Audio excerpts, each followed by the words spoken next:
Bienvenue à vous sur une nouvelle vidéo de Kezaku.com. Dans celle-ci, nous verrons quelques fautes courantes, des mots utilisés dans un contexte qui ne leur correspond pas. Ce sont des fautes qui sont commises par beaucoup de gens et malheureusement, elles deviennent de plus en plus courantes et de plus en plus commises. Dans cette vidéo, nous verrons l'emploi des mots ou d'expressions dans un sens qu'ils n'ont pas. C'est-à-dire ce que je viens de signaler en début de cette capsule. Commençons par le premier cas, le terme soi-disant. Il faut savoir que l'usage du terme soi-disant est souvent erroné. Regardons cet exemple. Cette soi-disant migraine l'a empêché d'assister au colloque. Vous vous dites pourquoi soi-disant est-il erroné dans cette phrase? Alors, pour la simple raison que, en tant qu'adjectif, le terme soi-disant s'emploie en parlant de personne et signifie une personne qui se prétend, qui se dit telle ou telle. C'est-à-dire que migraine, ce n'est pas une personne. Une migraine ne peut pas se dire d'elle-même que c'est une migraine. D'accord? Une chose ne peut pas prétendre avoir quelque chose, comme une migraine par exemple. Il est préférable d'employer son équivalent prétendu. Et donc, je vais préférer à cette première phrase qui est cette soi-disant migraine l'a empêché d'assister au colloque. Donc l'emploi suivant, cette prétendue migraine l'a empêché d'assister au colloque. D'accord? Deuxième faute communément commise, l'usage du verbe nécessiter. Le verbe nécessiter signifie rendre nécessaire. Et malheureusement, on entend souvent dire le verbe nécessiter dans un contexte où il est mal placé. On l'utilise comme synonyme d'avoir besoin. Dans cet exemple, mon grand-père nécessite des soins. Qu'est-ce qu'on peut comprendre d'après la vraie définition du verbe nécessiter? On va comprendre que mon grand-père rend nécessaire des soins. Alors que ce n'est pas vraiment le sens que l'on veut communiquer ici. On préférera utiliser quelque chose d'autre. Alors, nécessiter a pour sujet un nom de chose. Il faut éviter l'emploi avec un nom de personne ou une chose concrète. On va préférer utiliser l'état de mon grand-père nécessite des soins. Parce que l'état de mon grand-père, il est tellement grave qu'il rend nécessaire des soins. D'accord? Troisième mauvaise utilisation et qui est très très fréquente. Moi-même, je la commettais avant d'avoir préparé cette vidéo, en compagnie de Hind bien sûr. Alors, par le biais de. Le mot biais, donc d'après le dictionnaire, signifie un moyen détourné et ingénieux ou trompeur de résoudre une difficulté ou d'atteindre un but donné. La locution par le biais de, signifie précisément par le moyen détourné et ingénieux ou trompeur de. C'est-à-dire que nous, régulièrement, qu'est-ce qu'on entend dire? Par le biais de, on le comprend comme étant un synonyme de par le moyen de. Et on nommait toute cette partie-là, détourné et ingénieux ou trompeur. Le moyen détourné qu'évoque la locution par le biais de, n'est pas nécessairement malhonnête, mais il est forcément rusé, hypocrite ou habile. Par conséquent, lorsque le moyen retenu n'a pas ces caractéristiques, la locution par le biais de est inappropriée et doit être remplacée selon le contexte par d'autres locutions. Voyons cet exemple en particulier.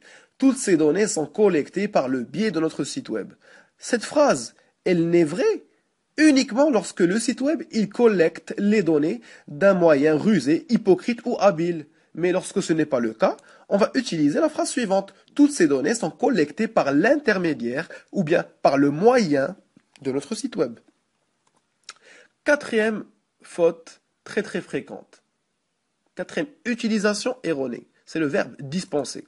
Le verbe dispenser, lorsque vous allez le chercher dans le dictionnaire, vous allez trouver que ça signifie distribuer, accorder, donner largement. Exemple, il a passé sa vie à dispenser des soins aux plus démunis. Le sens du verbe dispenser est associé à l'idée de largesse et de générosité. Alors, lorsqu'on va entendre une phrase du genre « le professeur dispense un cours », les cours ils ne sont pas donnés de manière généreuse. D'accord? Ce n'est pas une caractéristique d'une personne généreuse de donner un cours. On va dire, le professeur, donne un cours. Faites attention. Cinquième mauvais usage, le verbe provenir. Le verbe provenir signifie venir de ou tirer son origine de. Alors, le verbe provenir, en fait, il traite un sujet qui est une chose. Le verbe provenir signifie découler, émaner, avoir sa cause initiale. Ces sujets peuvent être également des sentiments, des idées, des résultats. Alors évitez, coûte que coûte, d'utiliser le verbe provenir donc dans un contexte où il a comme sujet une personne. D'accord? Lorsqu'on lira une phrase du genre des réfugiés provenant de la Syrie, on saura automatiquement que c'est faux parce que réfugiés ce sont des personnes et personnes avec le verbe provenir ne sont pas compatibles. On préférera l'utilisation de la phrase des réfugiés en provenance de la Syrie. Sixième faute courante, l'adjectif impertinent. Alors, beaucoup de gens pensent que l'adjectif impertinent est tout simplement le contraire ou bien l'antonyme de l'adjectif pertinent. Donc, à l'origine, impertinent était effectivement l'antonyme de pertinent. Il qualifiait donc ce qui ne convenait pas, ce qui ne se rapportait pas à quelque chose. Mais aujourd'hui, les choses ont changé. Donc, aujourd'hui, le terme impertinent signifie arrogant, effronté ou bien insolent. On lui préférera donc, selon le contexte, inapproprié, inconvenant, injustifié, inopportun, mal à propos. Alors, à la place d'utiliser de manière erronée une analyse impertinente, sachant que dans votre tête, vous pensez que impertinente signifie le contraire de pertinent, on va utiliser une analyse inadéquate, ou bien une analyse inappropriée, inopportune, etc. Septième erreur, communément admise, l'usage du verbe s'avérer. Alors, le verbe s'avérer, qu'est-ce qu'il signifie? Il signifie se révéler dans sa réalité, se faire connaître ou reconnaître pour vrai.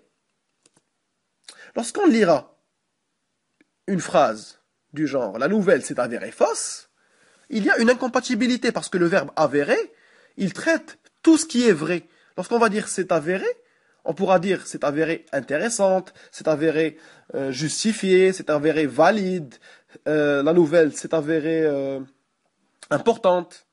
D'accord?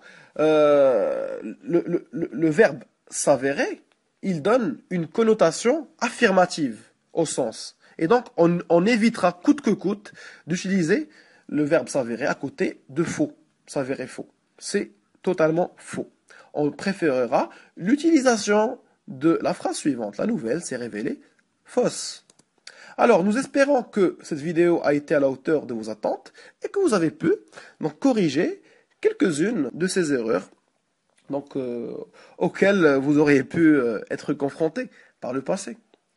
Donc merci beaucoup et à la prochaine vidéo sur kezaku.com. N'oubliez pas de vous inscrire sur notre site et de nous suivre sur YouTube. Au revoir.